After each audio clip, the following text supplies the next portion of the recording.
وہ زمین پر جتنے درخت اور جھاڑ ہیں، یا آسمان پر جتنے ستارے اور سیارے ہیں، جتنی کہکشائیں ہیں، یا کائنات میں جتنے سورج ہیں، یا اللہ نے جتنی زمینیں بنائی ہیں، یا زمین میں جتنے ذرات بنائے ہیں، یا جتنی ندیاں اور نالے بنائے ہیں، یا جتنے پہاڑ بنائے ہیں، یا پھر یہ کہ انسان نے جو کپڑا پہنا ہوا ہے اور اس کے پاس جو کپڑے ہیں ان میں جتنے دھاگے ہیں اور ان دھاگوں میں جتنے تانے اور بانے ہیں، اے اللہ اتنی تعداد میں یا اس سے زیادہ تعداد میں نبی پاک علیہ الصلوۃ والسلام پر درود اور سلام نازل فرما۔ ألا بذكر الله تطمئن القلوب ان اللہ و ملائکتہ یصلون علی النبی، کہ اللہ رب العزت اور اللہ کے فرشتے نبی کریم علیہ الصلوۃ والسلام پر درود پڑھتے ہیں۔ آگے ارشاد فرمایا گیا یا ایھا الذین آمنوا صلوا علیہ وسلموا تسلیما، اے اہل ایمان، اے مومنوں، اے مسلمانوں، آپ بھی نبی کریم علیہ الصلوۃ والسلام پر درود اور سلام کثرت کے ساتھ پڑھا کرو۔ تو یہاں بھی تذکرہ درود کا ہے، یہ نہیں کہا گیا کہ مومنوں کو چاہیے کہ درود پڑھیں، اہل اسلام کو چاہیے کہ درود پڑھیں، بلکہ کہا گیا یعنی اللہ رب العزت نبی کریم علیہ الصلوۃ والسلام کی شان بیان فرما رہے ہیں کہ درود بھی اوپر سے اترتا ہے، پھر آپ کو حکم دیا جاتا ہے کہ درود پڑھیں۔ اللہ رب العزت درود پڑھتے ہیں، اللہ کے فرشتے ملائکہ درود پڑھتے ہیں، پھر اہل اسلام کو کہا جاتا ہے کہ تم بھی درود پڑھو۔ اس آیت سے علماء کرام یہ مسئلہ نکالتے ہیں کہ نبی کریم علیہ الصلوۃ والسلام کا اسم مبارک جب آئے تو درود پڑھنا واجب ہے۔ ایک حدیث بھی ہے، نبی کریم علیہ الصلوۃ والسلام ایک مرتبہ منبر پر چڑھے، آپ نے اپنا قدم مبارک رکھا تو فرمایا آمین، پھر دوسرا قدم رکھا تو فرمایا آمین، پھر تیسرا قدم رکھا تو فرمایا آمین۔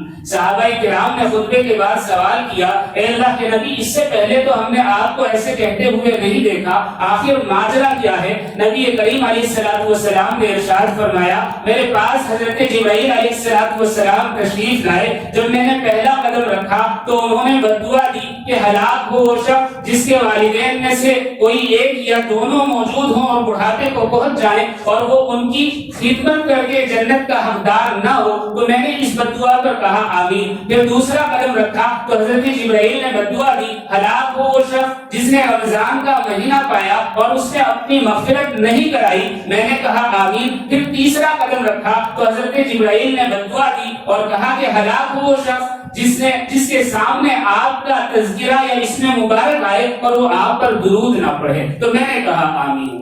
اللہ اکبر، کتنی سخت وعید ہے۔ ہمارے یہاں احناف میں یہ مسئلہ ہے کہ ایک ہی مجلس میں جب پہلی مرتبہ رسول اللہ صلی اللہ علیہ وسلم کا اسم مبارک لیا جائے تو درود شریف پڑھنا واجب ہے، اور پھر اگر بعد میں نام آتا رہے تو پھر اختیار ہے، پڑھ بھی سکتے ہیں نہیں بھی، لیکن ادب یہ ہے کہ پڑھنا چاہیے۔ اور امام شافعی کے یہاں یہ ہے کہ جتنی مرتبہ آقا نامدار صلی اللہ علیہ وسلم کا نام مبارک لیا جائے اتنی مرتبہ درود پڑھنا واجب ہے۔ نبی کریم علیہ الصلوۃ والسلام نے بھی درود شریف پڑھنے کی تاکید فرمائی ہے۔ حضرت ابو ہریرہ رضی اللہ تعالیٰ عنہ فرماتے ہیں کہ نبی کریم علیہ الصلوۃ والسلام نے ارشاد فرمایا، مجھ پر درود پڑھا کرو، بلا شبہ تمہارا مجھ پر درود پڑھنا تمہارے لیے پاکیزگی کا باعث ہے، یعنی جسمانی طور پر بھی اور روحانی طور پر بھی اہل اسلام کو، مومن کو، مسلمان کو پاکیزگی حاصل ہوتی ہے، طہارت حاصل ہوتی ہے، درجات بڑھتے ہیں۔ ایک اور حدیث میں ہے کہ ایک مرتبہ درود پڑھنے سے اللہ رب العزت فوراً 10 رحمتیں نازل فرماتے ہیں۔ ایک روایت میں آتا ہے کہ 10 رحمتیں نازل ہوتی ہیں، اور ایک روایت میں آتا ہے کہ 10 گناہ معاف ہوتے ہیں، 10 درجات اس کے بلند کر دیے جاتے ہیں۔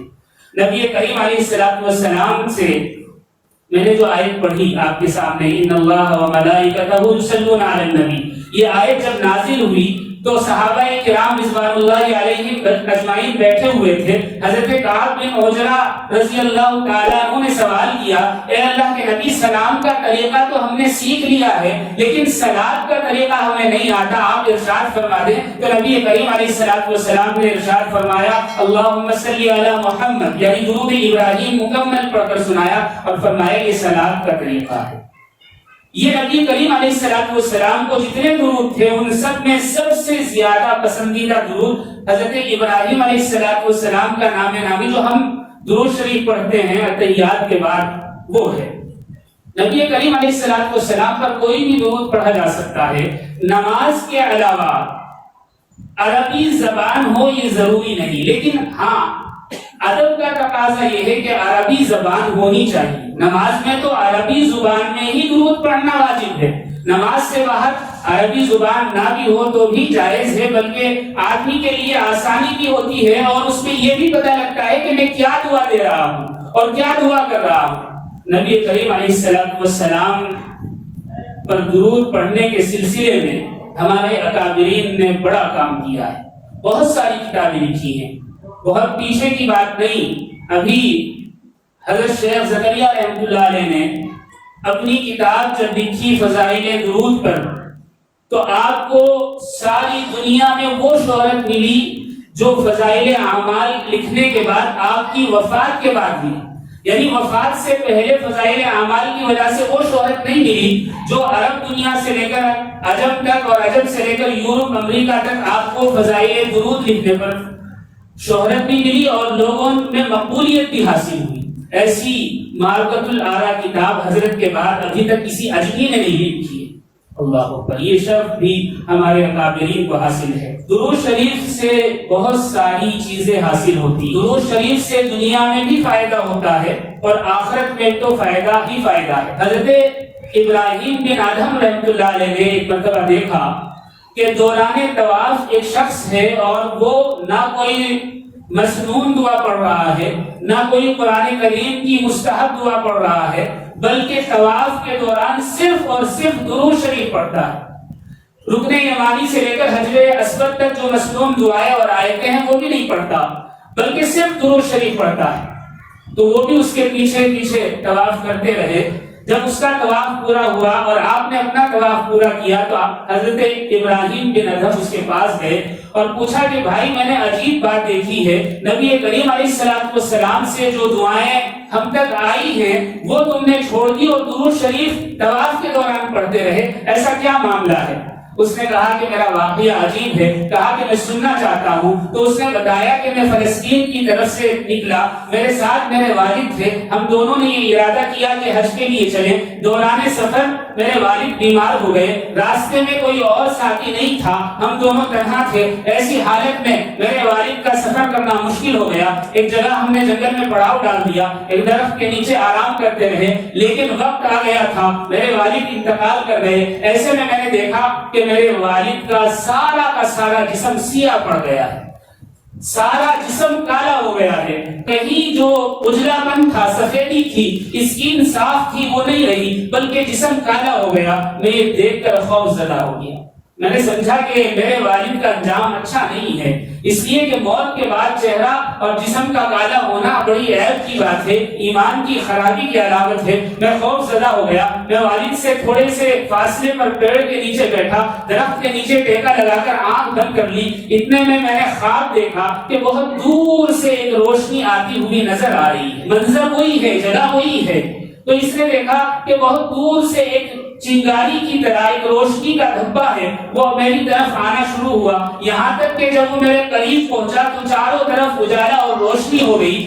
تو میں نے دیکھا کہ کوئی انسان ہے لیکن چہرہ اور جسم نظر نہیں آتا. روشنی اس سے اس طرح نکل رہی ہے کہ چہرہ پہچاننا یا جسم کا اندازہ کرنا ممکن نہیں تھا, صرف روشنی معلوم ہوتی تھی. وہ آیا اور اس نے میرے والد کے جسم پر جو چادر بچھی ہوئی تھی اسے ہٹایا اور سر سے پاؤں تک اپنا ایک ہاتھ ایسے پھیرا تو میرے والد کا رنگ جیسا زندگی میں تھا ایسا واپس ہو گیا، جو سیاہی تھی وہ کافور ہو گئی۔ پھر وہ شخص واپس پلٹا تو میں نے اس کا ہاتھ پکڑ لیا اور کہا کہ یہ تو بتاتے جائیے کہ آپ کون ہیں۔ میں نے کہا کہ آپ ایسے نہیں جا سکتے، آپ مجھے اپنی شناخت اور پہچان تو کراتے جائیں، آپ کا چہرہ نور کی وجہ سے دکھائی نہیں دے رہا ہے۔ تو اس شخص نے کہا کہ تم نے مجھے پہچانا نہیں، میں ہی تو محمد رسول اللہ صلی اللہ علیہ وسلم۔ اس شخص کی فوراً آنکھ کھل گئی، دیکھا کہ وہاں کوئی بھی نہیں ہے، والد کی طرف دوڑ کر گیا، چہرے پر سے کپڑا ہٹایا تو دیکھا زندگی میں جو رنگ تھا اسکین کا وہی واپس آ گیا ہے۔ اس شخص نے پریشانی کے عالم میں پھر ٹیکا لگایا اور سوچا کہ سمجھ میں بات نہیں آ رہی، تو پھر خواب میں دیکھتا ہے کہ وہی شخصیت ہیں، نبی کریم علیہ السلام ہیں، سراپا نور ہیں۔ پوچھا اے اللہ کے نبی، آپ یہ تو ارشاد فرماتے جائیں کہ میرے باپ کے ساتھ آپ نے ایسا حسن سلوک کیوں فرمایا؟ نبی کریم علیہ السلام نے فرمایا تیرا باپ انتہائی بد عمل تھا، اس کا کوئی عمل ایسا نہیں تھا جو خلاف شرع نہ ہو، لیکن اس میں ایک اچھی عادت تھی، وہ یہ تھی کہ وہ مجھ پر کثرت سے درود پڑھا کرتا تھا، اس لیے مجھے اس کے لیے آنا پڑا۔ یہ دنیا میں ہے۔ ابراہیم بن ادم سے اس شخص نے کہا کہ بس اس کے بعد سے میں نے قرآن کریم کی تلاوت کے بعد سب سے بڑا عمل جو میری زندگی کا ہے وہ درود شریف کی کثرت ہے۔ نبی کریم علیہ السلام کے پر درود شریف پڑھنے کے بڑے فضائل ہیں۔ کتابوں میں ایک واقعہ بڑا عجیب و غریب لکھا ہوا ہے۔ وہ واقعہ کیا ہے؟ بغداد میں ایک شخص رہا کرتا تھا، لکڑیاں کاٹا کرتا تھا، جنگل سے لکڑیاں لاتا، شہر میں بیچتا، اس سے جو پیسے ملتے اپنے بیوی بچوں کے لیے کچھ کھانے کے لیے لے جاتا۔ زندگی اسی طرح گزر رہی تھی۔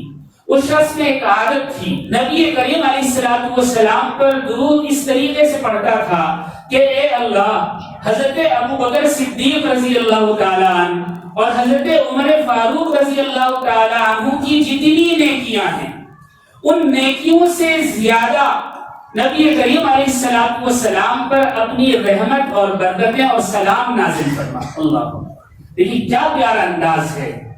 یہ درود پڑھا کرتا تھا۔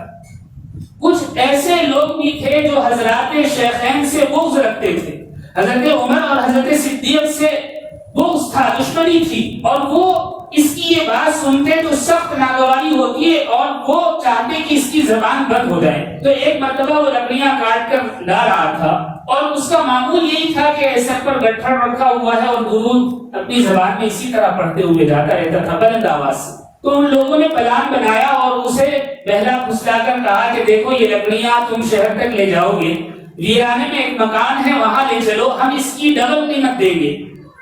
اس نے کہا کہ ٹھیک ہے۔ ویرانے میں ایک کوئی مکان پڑا ہوا تھا جس میں کوئی رہتا نہیں تھا، کھنڈر تھا، وہاں لے گئے۔ اس نے اپنا سر سے گٹھڑ اتارا اور کہا کہ لاؤ میری قیمت مجھے دو۔ تو انہوں نے کہا کہ ہمیں لکڑی تو خریدتی رہی تھی، ہمیں شیخین کی نیکیوں کی جو تو بات کرتا ہے یہ ناگوار گزرتی ہے، چونکہ بغض تھا اور کچھ نہیں۔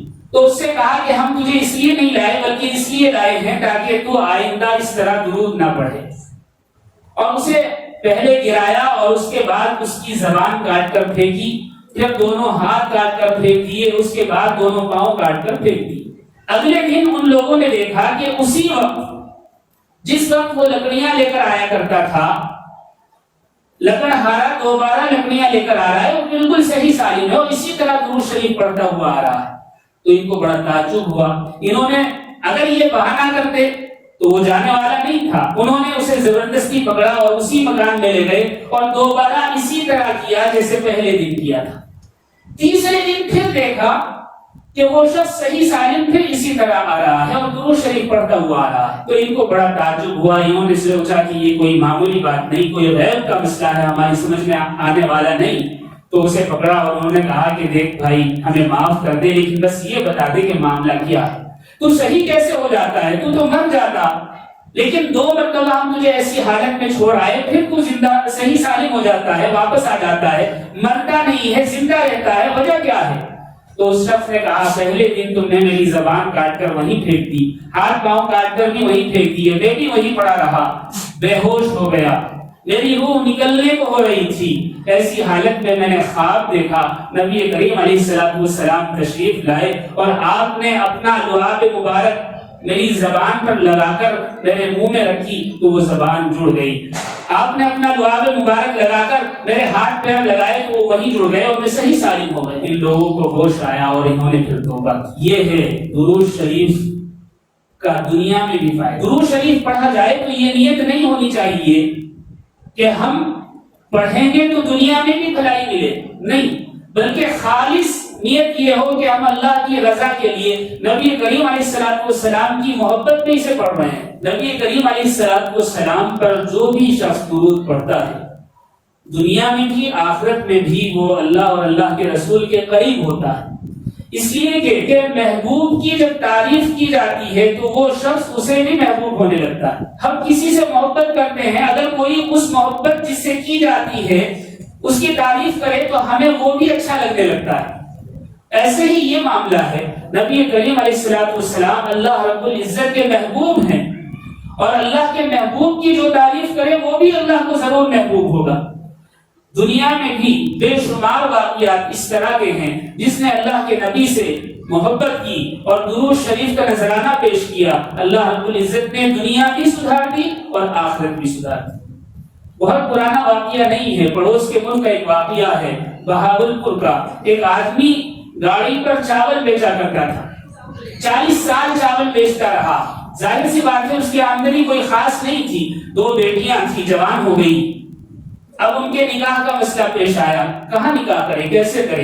اللہ کا کرنا ایسا ہوا، جس جگہ جس بازار میں وہ گاڑی لگایا کرتا تھا وہیں ایک شو روم تھا، ایک حاجی صاحب کا شو روم تھا۔ وہ آئے اور انہوں نے اس گاڑی والے غریب آدمی سے کہا کہ مجھے آپ کی دونوں بچیاں اپنے دونوں بیٹوں سے دے۔ تو اس کو بڑا تعجب ہوا، میں غریب آدمی، میری کوئی حیثیت نہیں، میری بچیوں نے کچھ زیادہ پڑھا نہیں ہے، صرف تربیت پائی ہے، دیندار ہیں، اس کے علاوہ تو اور کوئی خوبی نہیں ہے۔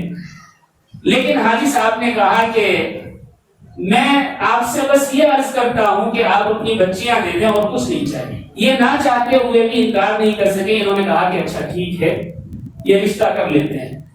وہ مالدار آدمی تھی، یہ غریب آدمی تھا۔ اب حاجی صاحب نے نکاح کی بات کی تو یہ ٹالتے رہے اور کہتے رہے کہ نہیں آپ ہے نا ابھی رہنے دیں، بعد میں کریں گے، 1 مہینہ 2 مہینہ 3 مہینہ۔ جب کافی وقت گزر گیا اور حاجی صاحب نے اصرار کیا، یہ پریشان ہو گیا، اس نے تہجد پڑھی، اللہ کے آگے دعا مانگی، اے اللہ میرے پاس کچھ نہیں ہے، میں بچوں کو کیسے بھیجوں؟ صبح ہوئی، فجر کے بعد ایک نوجوان آیا، خوبصورت نوجوان، چہرے پر داڑھی، اور اس نے کہا کہ یہ مکان انہی صاحب کا ہے جو چاول بیچتے ہیں؟ کہا کہ ہاں میں ہی ہوں، بتاؤ کیا بات ہے؟ تو وہ گلے ملا اور بے انتہا روتا رہا، ان کی سمجھ میں بات نہیں آئی۔ انہوں نے کہا کہ بھائی آپ اندر آئیں، بیٹھیں، پانی پیئیں، کیا معاملہ ہے مجھے تو سنائیں۔ اس نے کہا کہ آپ مجھ سے کوئی سوال نہ کریں، میری ایک گزارش ہے، یہ چھوٹا سا بریف کیس سے آپ یہ قبول کر لیں۔ تو ان کو بڑا تعجب ہوا، میں آپ کو جانتا نہیں، آپ مجھے نہیں جانتے، ایڈریس پوچھتے ہوئے یہاں تک آئے ہیں، پھر آپ یہ معاملہ میرے ساتھ کیا کرنا چاہتے ہیں؟ اس بریف کیس میں کیا ہے؟ اس نے کہا کہ جو کچھ ہے آپ کا ہے، میرا نہیں ہے، آپ اسے قبول فرما لیں۔ اب یہ شخص پریشان، اس نے کہا کہ میں جب تک قبول نہیں کروں گا جب تک کہ حقیقت نہیں بتا دیں گے۔ تو شخص نے کہا میں کچھ نہیں جانتا، میں صرف یہ جانتا ہوں کہ میں حکم کا تابع ہوں، مجھے حکم دیا گیا، مجھے عمل کرنا ہے۔ آپ نے اپنی 2 بچیوں کا رشتہ فلاں حاجی صاحب کے یہاں کیا کہ ہاں کیا ہے، تمہیں کیا معلوم؟ کہا کہ بات سنو، بات یہ ہے رات میں سو رہا تھا، رہنے والا میں کراچی کا ہوں، بہاولپور اتنے فاصلے پر ہے، نبی کریم علیہ الصلوۃ والسلام تشریف لائے اور آپ نے ارشاد فرمایا فلاں جگہ ایک چاول والا ہے جو مجھ پر روزانہ 2000 مرتبہ درود بھیجتا ہے، اس کی ضرورت ہے، تم اس کی ضرورت پوری کر دو۔ اس بریف کیس میں کچھ نہیں ہے، میں صرف 30 لاکھ روپے لایا ہوں، اسے قبول کرنے اور مجھے جانے دیں۔ نبی کریم علیہ الصلوۃ والسلام پر جب درود کا نذرانہ پیش کیا جاتا ہے تو اللہ تعالیٰ دنیا میں بھی محروم نہیں فرماتے۔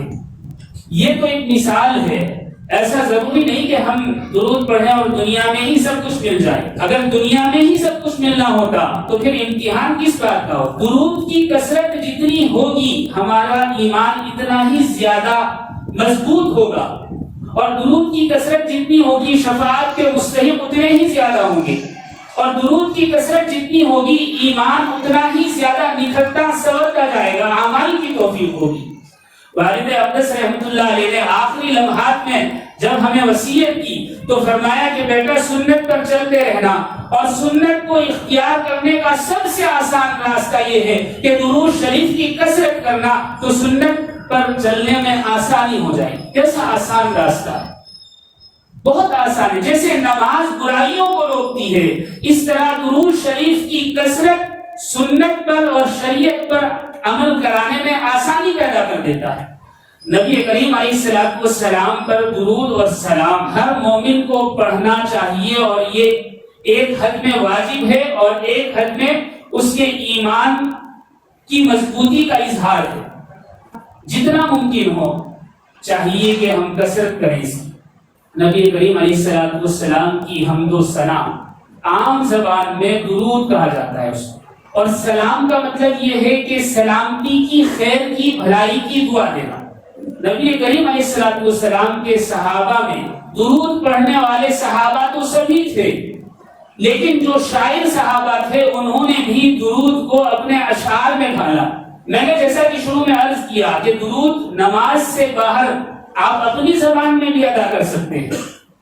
والد محترم کے شیخ فرمایا کرتے تھے اگر کسی کو سمجھ کر درود پڑھنا ہو اور وہ یہ نہیں سمجھ پاتا کہ درود ابراہیم میں کیا ہے، تو وہ اس طرح کہہ لیا کرے کہ اے اللہ نبی کریم علیہ السلام پر اپنی خاص رحمتیں، خاص برکتیں، خاص درود و سلام جو آپ نے حضرت ابراہیم پر نازل فرمایا لا تعداد نازل فرما۔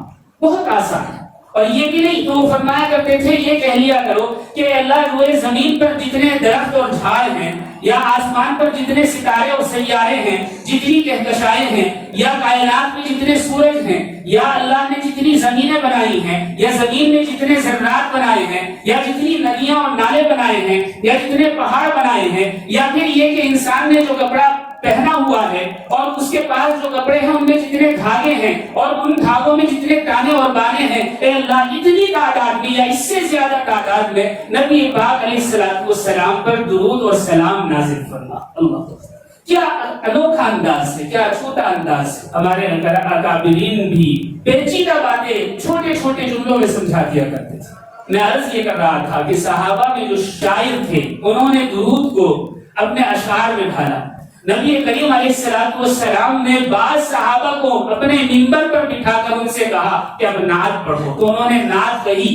بے شمار صحابہ ہیں جن میں سے چند بڑے مشہور ہوئے۔ ایک تو حضرت حسان بن ثابت کے بارے میں آتا ہے، اسی طرح حضرت کعب بن زہیر کے بارے میں آتا ہے، انہیں بھی آپ نے اپنے منبر پر بٹھا کر کہا کہ نعت سناؤ۔ اور حضرت کعب بن زہیر کو آپ نے اپنی وہ یمنی چادر جس پر سرخ دھاریاں تھی انعام کے طور پر عطا فرمائی۔ اسی طرح حضرت عباس بن عبد المطلب بھی آپ پر اشعار کہا کرتے تھے جس میں درود اور سلام ہوا کرتا تھا۔ اسی طرح حضرت اسود بن سری بھی اشعار کہا کرتے تھے۔ حضرت عبداللہ بن رواحہ کا نام بھی نبی کریم علیہ السلام پر نعت کہنے والوں میں آتا ہے، اور بھی صحابہ تھے۔ نبی کریم علیہ السلام سے ہر مومن مسلمان محبت کرتا ہے، ہم جانتے ہیں۔ شیخ سعدی رحمۃ اللہ علیہ کے بارے میں آتا ہے کہ انہوں نے ایک مرتبہ ایک بند کہا، ربائی کہی، 4 مصروں کا شعر کہا جس میں بات پوری ہو جاتی ہے۔ بلغ العلا بکمالہ کشف الدجا بجمالہ حسنت جمیع خصالہ۔ یہ 3 مصرے ہو گئے، چوتھا نہیں ہو رہا تھا۔ رات میں سوئے، نبی کریم علیہ السلام خواب میں تشریف لائے اور آپ نے فرمایا کہ سعدی آگے کہو، یعنی 3 مصروں کے بعد چوتھا کہو۔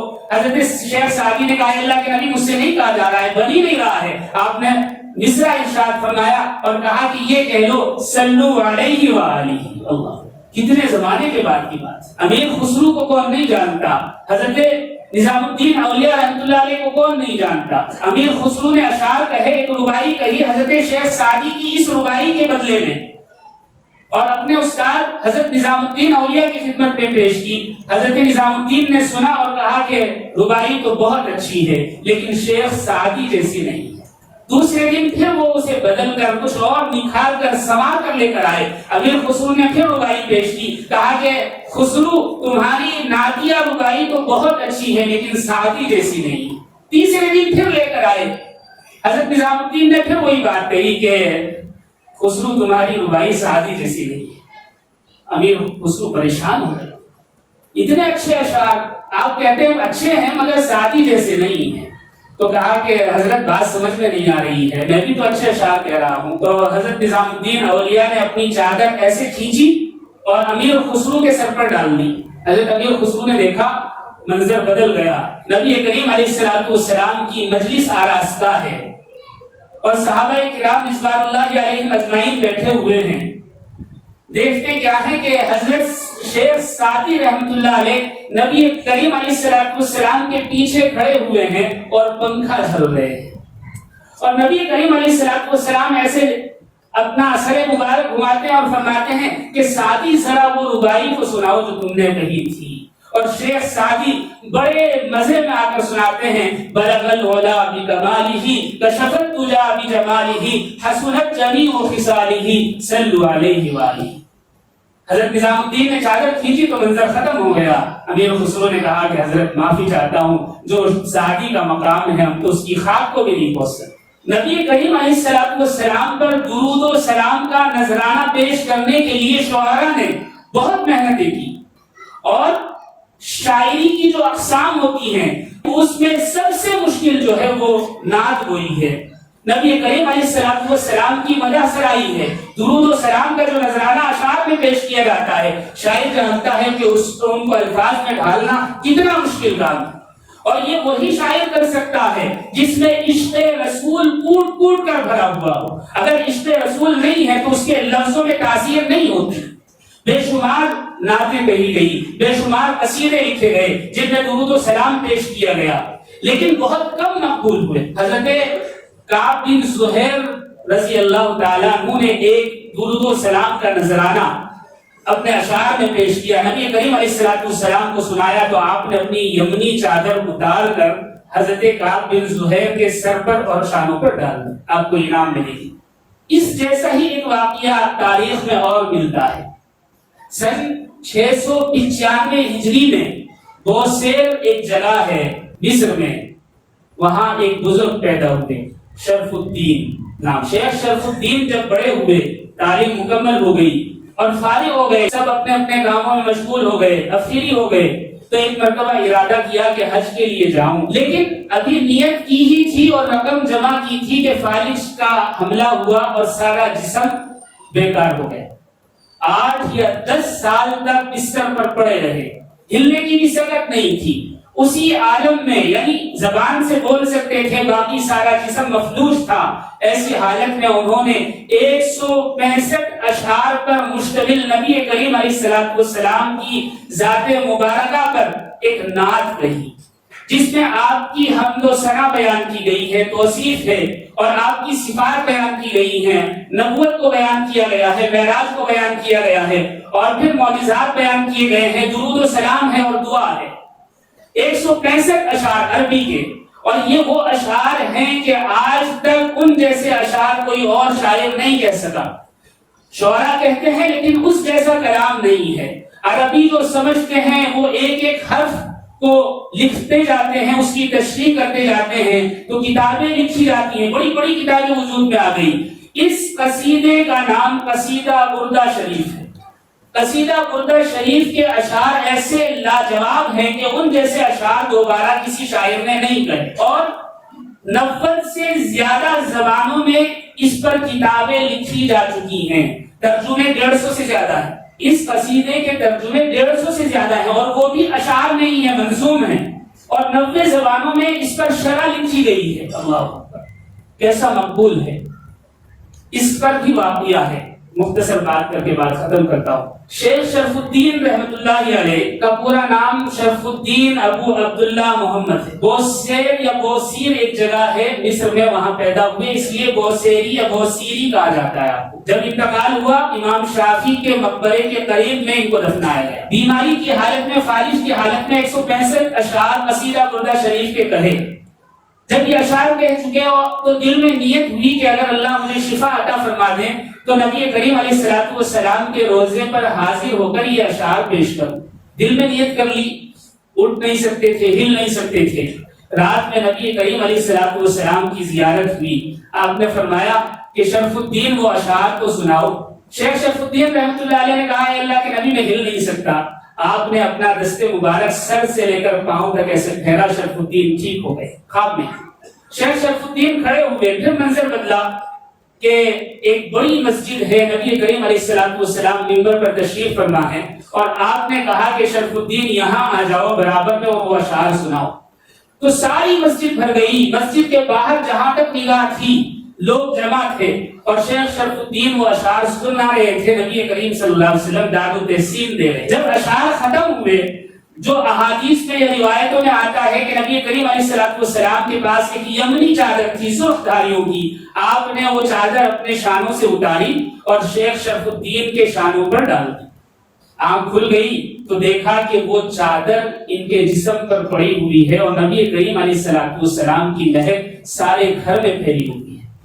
شرف الدین کھڑے ہو گئے, اللہ کی حمد و ستائش کی, نبی کریم علیہ الصلوۃ والسلام پر درود بھیجا, اور پھر وہ چادر کاندھے پر ڈال کر وہ رقم اٹھائی جس سے حج کا ارادہ کیا تھا, اور سوچا کہ حج کروں گا اور نبی کریم صلی اللہ علیہ وسلم کے دربار میں حاضر ہوں گا. اپنے گھر سے نکل دی. جب بازار میں پہنچے تو پیچھے سے اسی جگہ رہنے والے ایک بزرگ شیخ ابو الرجا نے آواز دی کہ شرف الدین رکو. شیخ شرف الدین اور تیز قدموں سے چل دیے. تو انہوں نے کہا کہ رکو. دوڑ کر کاندھے پر ہاتھ رکھا اور روک کر کہا کہ رات تم نے جو نبی کریم علیہ الصلوۃ والسلام کو اشعار سنائے تھے وہ ذرا سنا دو. شیخ شرف الدین نے کہا کہ بھائی کون سے اشعار, کیسے اشعار؟ کہا کہ وہی اشعار 165 جو تم نے نبی کریم علیہ الصلوۃ والسلام کو سنائے, اور آپ نے تحفے میں یمنی چادر دی. اب انہوں نے کہا کہ نہیں میں کچھ نہیں جانتا, مجھے جانا ہے, میں جلدی میں ہوں. کاندھا چھڑا کر بھاگے تو شیخ شرف الدین کا پیچھے سے شیخ ابو الرجا نے پلہ پکڑ لیا اور کہا کہ ٹھیک ہے اشعار نہ سناؤ, وہ چادر تو دکھاتے جاؤ جو نبی کریم علیہ الصلوۃ والسلام نے تمہیں عطیہ کی ہے. حضرت کعب بن زہیر کے بعد یہ پہلا واقعہ ہے کہ نبی کریم علیہ الصلوۃ والسلام نے وہ چادر پیش کی, اور وہ چادر آج بھی استنبول میں رکھی ہوئی ہے. میرے بھائیوں, شیخ شرف الدین نے ابو الرجا کے کہنے پر وہ اشعار سنائے. لوگوں نے ان کو شفا کے لیے بہت سارے اشعار الگ الگ لکھ لیے, اور آج تک وہ چلے آ رہے ہیں. آج وہی اشعار آپ کی خدمت میں پیش کیے جائیں گے. اشعار سننے کا بھی طریقہ ہے, یہ ہے کہ شروع اور آخر میں درود شریف پڑھا جائے. جہاں نبی کریم علیہ الصلوۃ والسلام کا نام آئے وہاں بھی درود پڑھا جائے, اور پوری توجہ اور خلوص سے سنا جائے, اس لیے کہ اشعار کہنا صحابہ کی سنت ہے, اور نعت کے اشعار سننا یہ نبی کریم صلی اللہ علیہ وسلم کی بھی سنت ہے. اس میں دونوں کا ثواب ملے گا. اللہ تعالیٰ مجھے اور آپ کو کہنے سننے سے زیادہ عمل کی توفیق عطا فرمائے. کعبے پہ پڑی جب پہلی نظر, کیا چیز ہے دنیا بھول گیا, کیا چیز ہے دنیا